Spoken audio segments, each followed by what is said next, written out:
Georgia, that's a wrap. That's a wrap. That's a wrap. How was that out there? It was tough, but I knew we weren't going to run any PBs today. I was hoping our pace got a bit higher. We've been cool if I could have podiums in both the 800 yesterday and 15 today, but yeah, legs are tired. 27th race of the year today, so. That's extraordinary, actually. I'm aware you've been on social media earlier. 27 races, that's some consistency, and to stay fit as well during that period. Yeah, I'm happy with it, because it was a 1:57 yesterday, and then probably my worst race of the season then was a 3:58 and a top 8 at Diamond League 7. So yeah, I am happy. I'm really happy. What's your balance between the 8 and the 15? Generally, obviously, the 15 you got a medal with the 8. I mean, Yeah. it's extraordinary.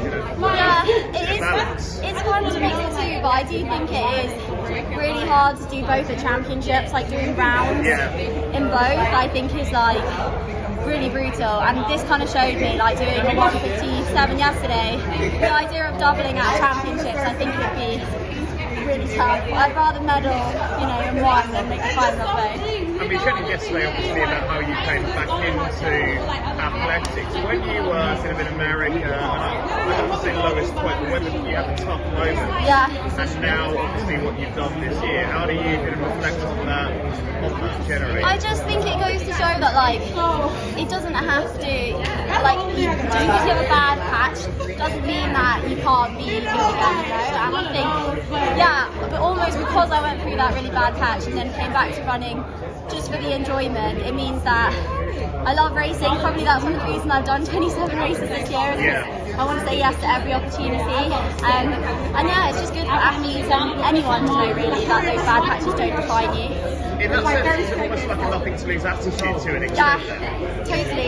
Nothing to lose. Like, I think every race this season I've gone into it thinking there are no limits, because I just really don't know where I am, and it could all be taken away, at some point if I have an injury, or in my experience went through a bad patch. So yeah, seize every opportunity. I'm going to ask, that conversation where you spoke to Trev again about getting back into the sport, what was the main reason? Was it literally just that park run? Was that the main reason, or was there? I just wanted to get back to track racing and follow a plan. Like, I was just going for runs on my own and finding some fitness. Like, that's where that park run time came from. So I wanted to have a coach I could confide in, get that support, and I've really found that in their training group.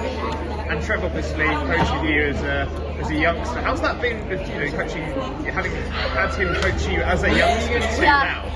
I know. I think of them as my parents, like my second parents. They're going to be coming to my wedding and all stuff like that. So it is a relationship that, especially I think when you see people go through bad times and then come back, like obviously it makes them super happy as well. And just finally for me, and we chatted again about this yesterday, but reflecting on this season going into next year, there's a lot to take away. But next year, you mentioned obviously 4 months just kind of being full time now. That's if you are staying fit next year, I mean, anything could happen, couldn't it? Yeah, and I think people might have already guessed, but I'm not going to be going back to work. I am going to be going as a full-time athlete. So work's totally understood, and I told them. But I just feel like I really want to find out what we can achieve if I give myself a couple of years of being a pro. So I'm really excited for next year. Like, there's still a lot we can add in, and I'm just obviously so happy this whole season and how it's gone.